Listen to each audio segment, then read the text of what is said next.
Welcome to Intuitive Astrology with Molly McCord. Thank you so much for joining me for this bonus episode, which will be a channeled message regarding the energies of Pluto retrograde in Aquarius and Capricorn. And as is typical, this message came through when I least expect it, when I was busy doing something else, and I was basically directed to get to my microphone and receive this as it was coming through because it was a lot. And so this is going to be less astrology and more information based. And this is from my guides who are quite galactic, who are members of a galactic council. I have been working with them for a number of years now, and I have shared with you many of the messages on my private channeling space called the Galactic Center, where I have posted messages for you since 2020 at least. And it is a private space off of social media where I can share more messages that won't be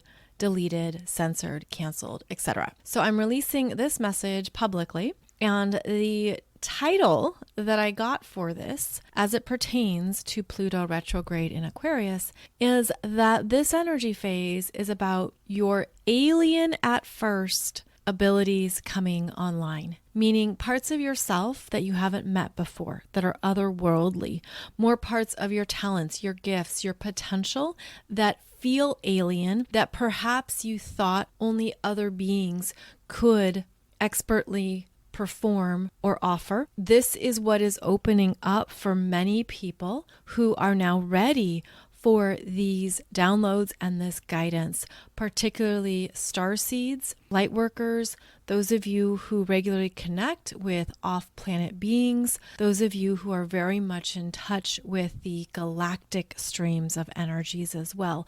That could also be something that you're opening up to and you're understanding in yourself in a new way. So what they are saying is that, first of all, as you probably are already aware of, this is a time of expanding beyond your five senses, where we have been taught and told that we have our five earthly senses. And yes, that's absolutely true. They're showing me we are expanding to nine senses that we're opening up to, that are going to have different names, and they're even saying the names aren't important. In fact, the names of them are going to vary. They're showing me that we are expanding beyond these five senses because now we can hold even more trust in ourselves and much lighter energies that are expanding us out. And we are able to communicate and connect in higher frequencies.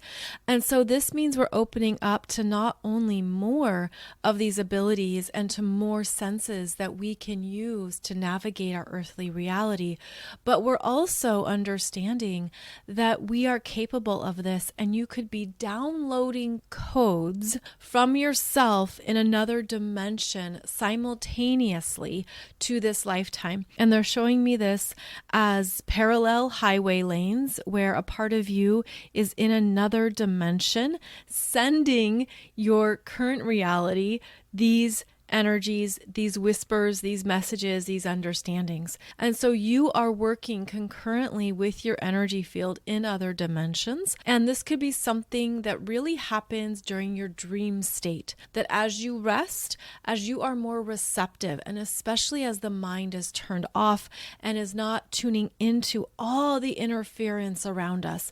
They're saying that, in fact, one of the most detrimental things to your own quantum galactic expansion is all the information around you, including what is on your television, what is on your screens, what is on your phones. They're saying that everything around you could actually be distracting you from your higher capabilities, and there are new levels of responsibility with these expanded senses, meaning you're going to have to really be strong and clear in your energy boundaries when you need to turn off the TV for the night, when you need to step away from the phone, when you need just peace and quiet. And they're showing me not only a meditative state, but they're showing me that the human brain needs more silence. We need more quiet, which you should not start practicing as you're listening to this podcast, of course. But essentially, we need more time to just be in our energy state without interference, without influence. And that is becoming the gold. They're showing me a gold bar. This is the gold bar right now of looking for silence, looking for quiet so that you can hear yourself and understand your own brilliance without it coming from outside of you and all the distractions, all the stimuli and influences that are around us 24/7. So sleep, rest, meditation become even more important during these times of big evolutionary change on the planet. And that is something to monitor within yourself. It is a self-monitoring. It is self-responsibility. It's looking at where your energy sinks and what your go-to process is for then recalibrating and taking care of yourself. We are living in new energies that are requiring new ways of honoring ourselves, new self-care, new monitors, even alarms that go off, where you could feel it in yourself, similar to, let's say, you're starting to get really hungry and your energy is decreasing and you're not at a code red, but you feel yourself at a code yellow and then code orange.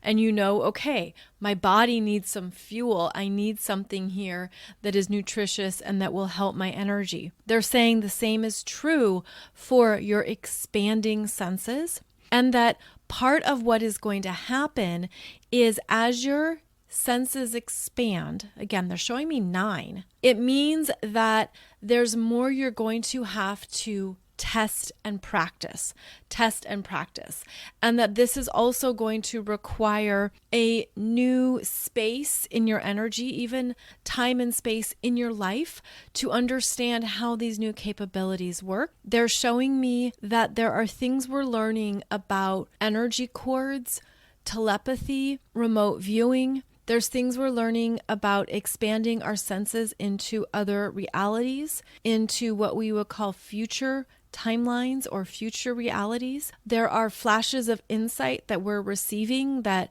we previously called deja vu, and now those senses are ramping up and they are occurring more frequently and more often. This, of course, depends on how each person is energetically designed and the frequencies that you are working with.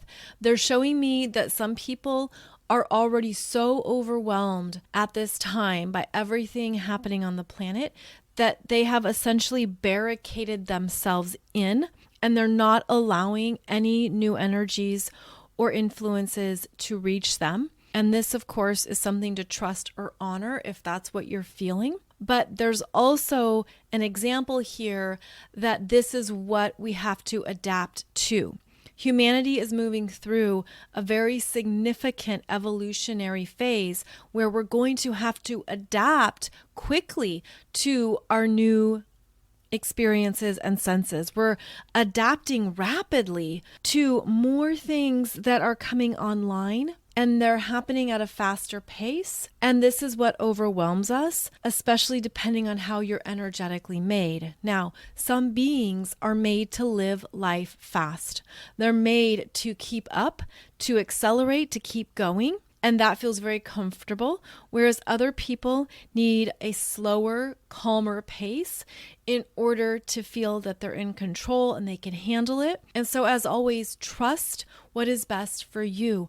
Trust what is essential for you in your own energy. And so they're showing me that there will be many people who are working with these energies already, and they're going to continue to expand rapidly. And do not compare. Do not compare yourself to what others are feeling or doing or sensing, and to look at where that programming pops up for you, because that programming of comparison is deeply embedded in us from a young age. And they're showing me from around preschool, kindergarten, elementary, when you're taught to be in a group, to take stock and inventory of where your peers are at. They're showing me a child writing on a chalkboard, writing their letters.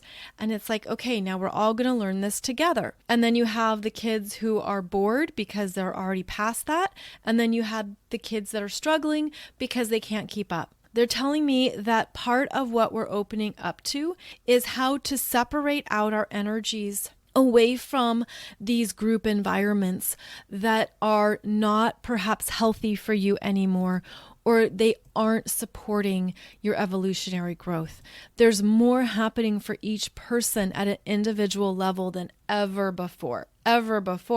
And so this is where you need to go your own way. You need to go your own way. And in fact, you'll start to resent others. Your energy will sink. You will feel like you don't like them. You don't like the environment. You don't like the situation. That's your energy telling you it's no longer a match. And keep in mind that this can happen out of the blue. And this could be something that you realize over a weekend. You know, you leave work on a Friday, you come back on a Monday and you're like, I can't do this. I can't be here. That's because part of your own quantum growth has caught up to you in physical form. Now, I want to note, I talk faster when I'm channeling, when I'm getting all these downloads. I'm aware of that.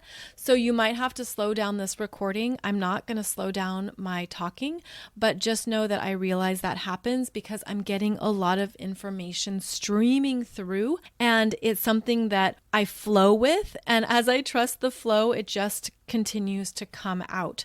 So I want to acknowledge that because I know that some of you listen to this and English is not your first language and you need it to be slower. But I just wanted to explain that this is my process, and I hope that you have some tools or ways of receiving this information that will work for you. Now, part of what's happening is that many of you are understanding how you're healed. You've healed. You've healed something core. You've healed something deep. There's something that you've been working through, and it could even be 6 areas of yourself, multiple parts of yourself just feel healed, whole, full. You're good, right? You're good, you're shiny new, and you're loving this healed part of your path. Now you're elevating up, and what is happening is that people are ascending into new archetypal energies on the planet. We are creating new archetypal figures, energies, understandings that haven't existed on this planet before.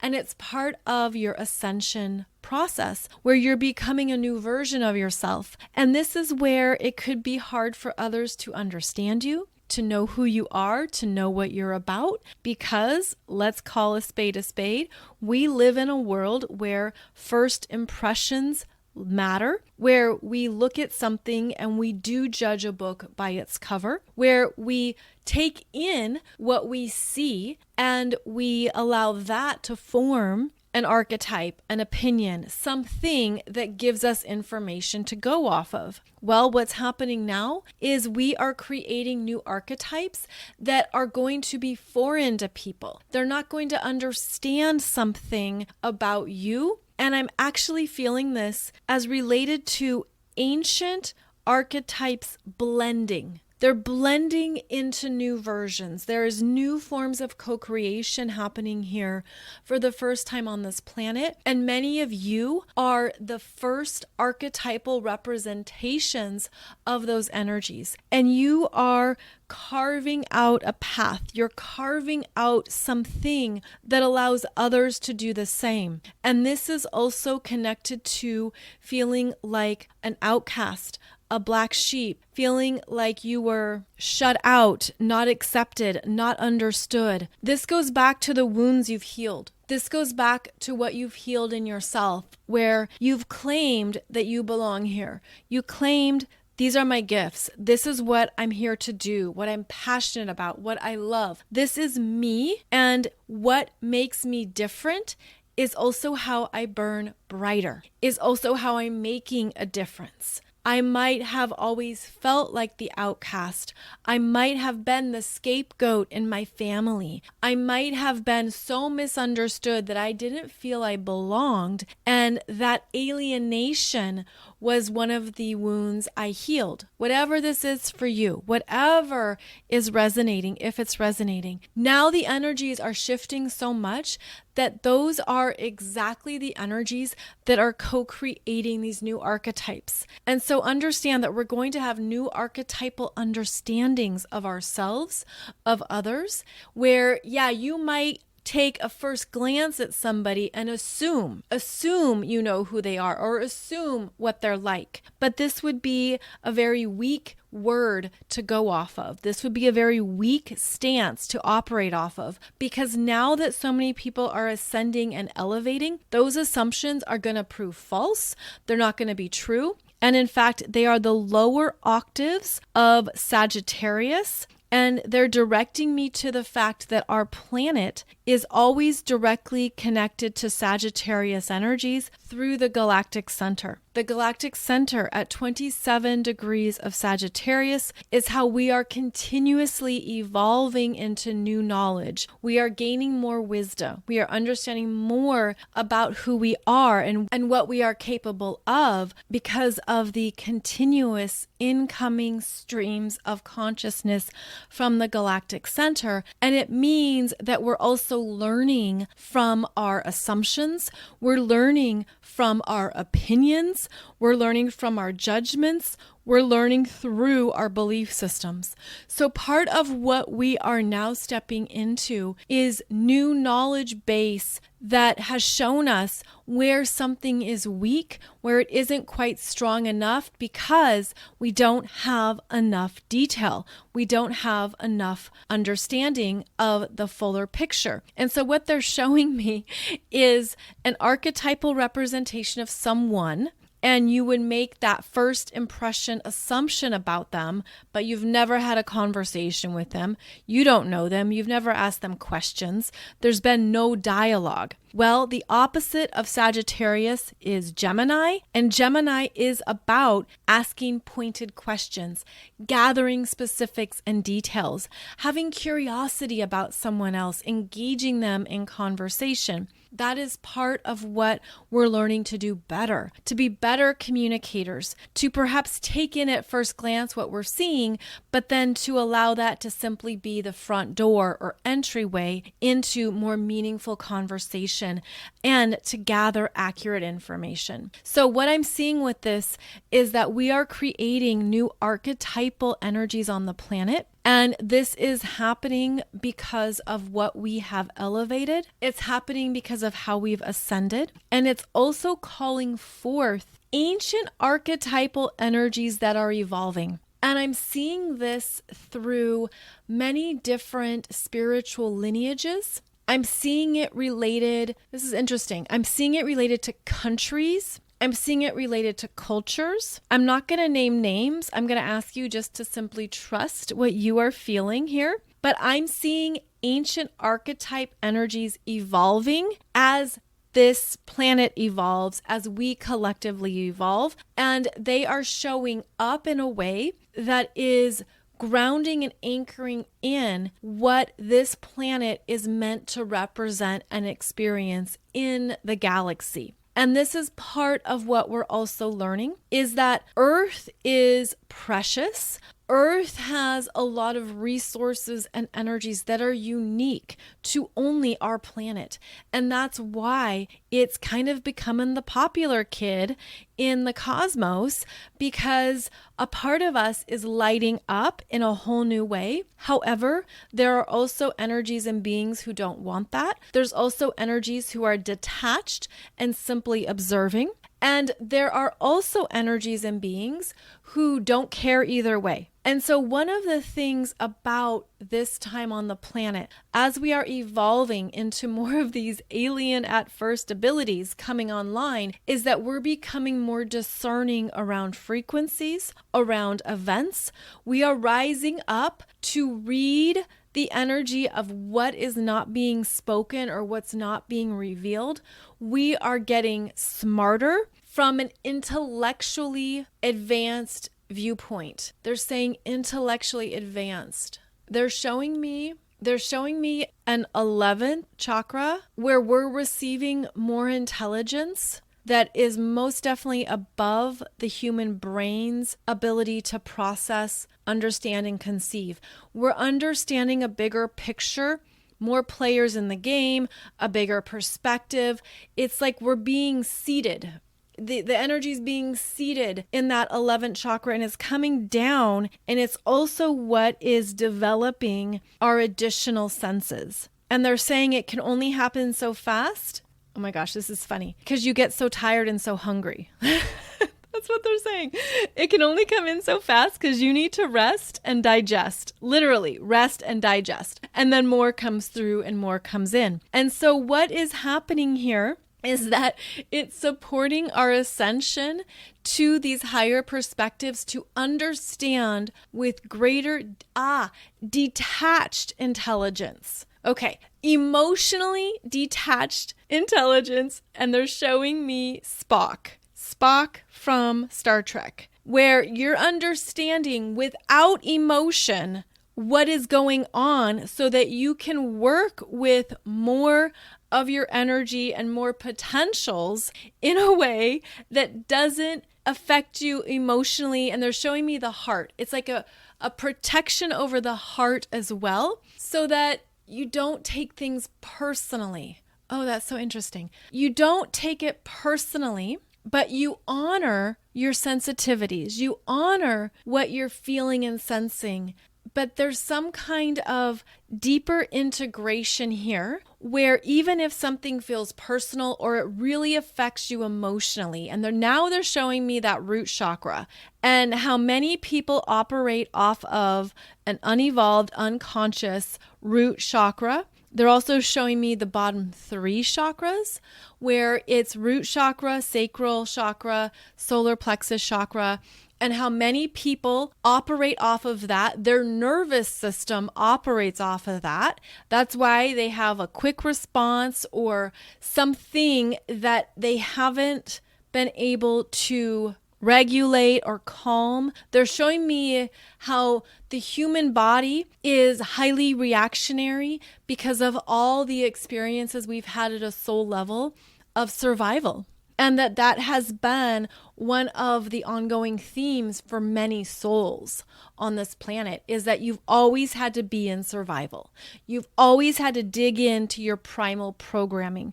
You've always had to either defend yourself or go to war or stand up for something. You've always had to be in a place of fighting against an opposition. And they're showing me there's other ways. There's other ways. And you're learning what that is for you personally. And that might be the assignment right now.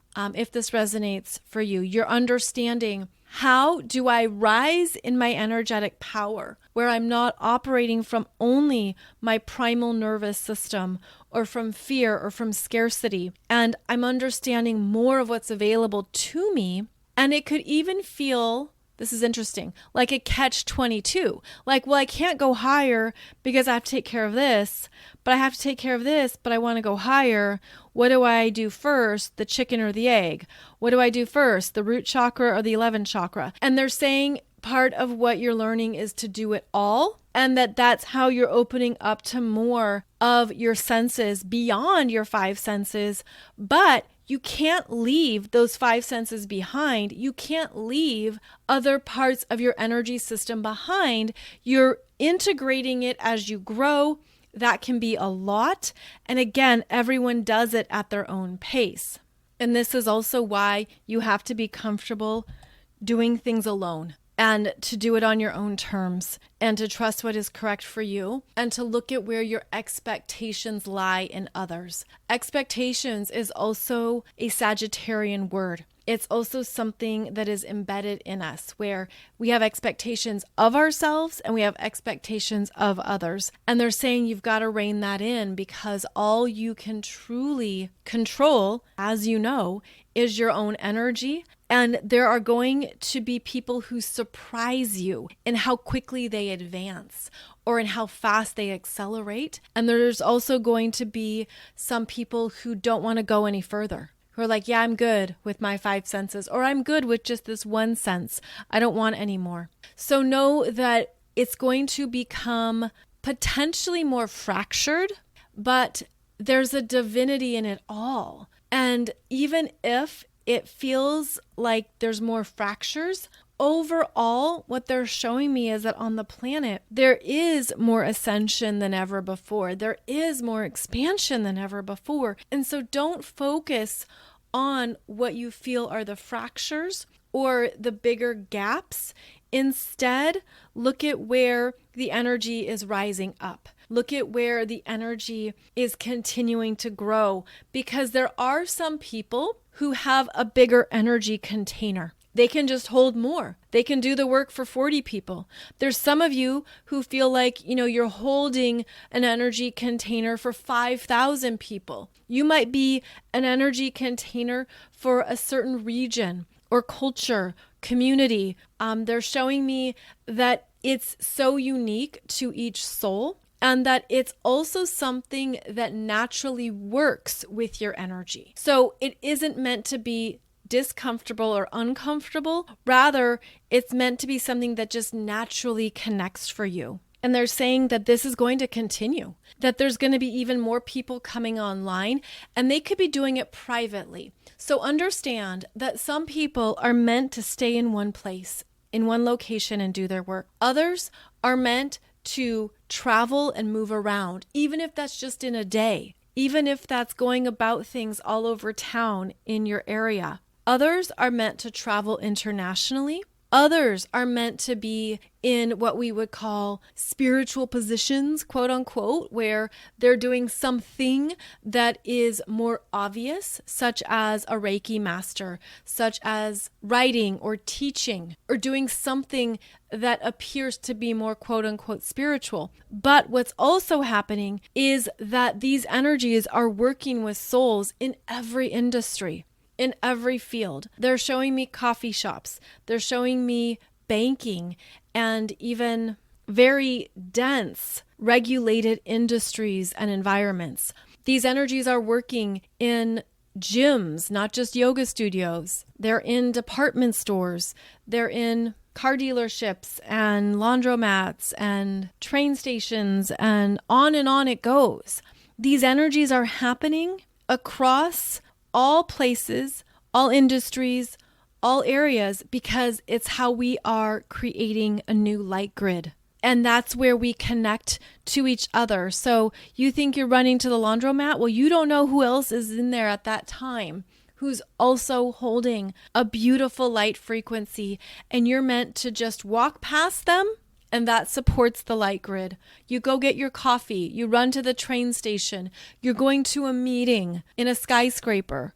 This is all part of weaving new light across the earth, and it's happening at what appears to be very basic, mundane levels, but that's also where it counts the most, and it's also where it can influence the collective the most. And I'm seeing this, and it looks so beautiful. I'm seeing it as yellow, white, soft pink. I'm seeing some purple, some blue, light green. It basically is creating different, very soft rainbow shades.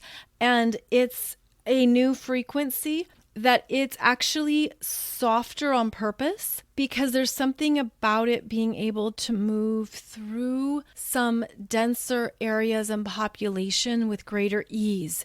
It's like there's a softness to it so that it's not too abrupt or too intrusive. It's also not distracting or chaotic. So I'm seeing this as beautiful light weaving energy. And it's also how we are integrating more energy awareness onto the planet. So it could help explain why you are randomly called to a certain place, right? You have an unexpected meeting, or you feel inspired to maybe try a new place for lunch, or to go into a new area of your town. And that could be something that your energy is participating in, is that you are helping to weave these new energies into the collective grid. I'm also seeing it as something that can be amped up. If you're aware of it, if you're feeling it, you could really decide to turn it up to 11 and give it your all, if that feels true for you and if that feels in alignment with what you're doing. So all of this is opening doorways to not only new energy awareness around the planet, but these new archetypal energies that are being co-created at this time. There is more coming up and coming through that we're going to see for the years ahead. But again, it feels like this is part of these energies opening up, and it's part of what is happening now in a way that our energy systems can receive them, can work with them, and can also harness them without being overwhelmed. Now, in regards to the additional senses that are coming online, these are unique to each person. And I feel that it does depend on which galactic family or which star systems you resonate with. I also feel like it's something for you to trust in yourself, because it's not like it's the same 4 senses for everybody. It's unique, it's different, it's something that's meant to feel like home for you, feel natural for you. And that's part of this up-leveling as well. So even though this could feel alien at first, right? Like you're doing something different and you're doing it in a way that you've never done before, what they're saying is to really trust your power and trust your abilities, and that this is part of what you perhaps contracted to experience in this lifetime, where you were ready to accept not only more of these gifts, but more of the responsibilities that go along with them, of how to work with them, how to honor your energy, and how to use them with the best and highest intentions for all involved. And also, please see this as a reward, as something that you're ready for because of what you've transmuted, what you've healed, what you've moved through, and that these are all things that are designed to assist you in the next stage of our growth, and certainly through the next phase of humanity's evolutionary journey, which is really only just beginning here in 2024. If you need any assistance in trusting these parts of yourself, I have a meditation. It's the Aquarian Diamond Lightcode Meditation, which helps you flush out anything that needs to move and also expands you into those connections to your other dimensions and gifts. I'll put the link below this podcast episode. I'm feeling like this message is complete for now, but they have given me a list of other messages to offer you. So once I have those recorded and up and running, you will find them here as well. So thank you so much for joining me. I hope that this has assisted you with anything you are feeling or sensing in yourself. And most importantly, I hope it affirms your journey in this lifetime and what you are capable of beyond what you thought perhaps you would be experiencing. Thank you so much for joining me, and I'll see you back here soon for another message.